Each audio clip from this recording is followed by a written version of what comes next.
apart from health, education is one key resort area that the current administration has delivered. Would you like to tell us that in detail, apart from the digital learning program to other areas of education?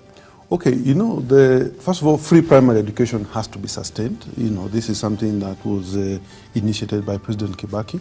And first, let's start from where it started, which was free primary education.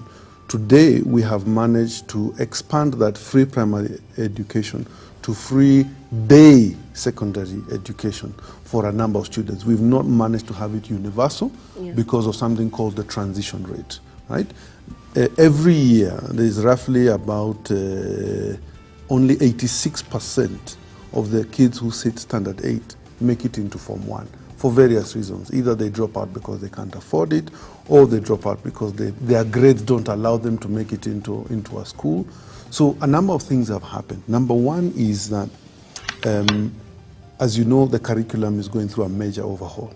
And that overhaul is a stakeholder-driven overhaul, where we have engaged all the key stakeholders, from parents, from the religious bodies, to educationists, and being able to change the focus from being exam-based to being a holistic education that will see less kids being dropped out at those cutoff points. Right. Number two is what we are doing to expand the secondary school infrastructure.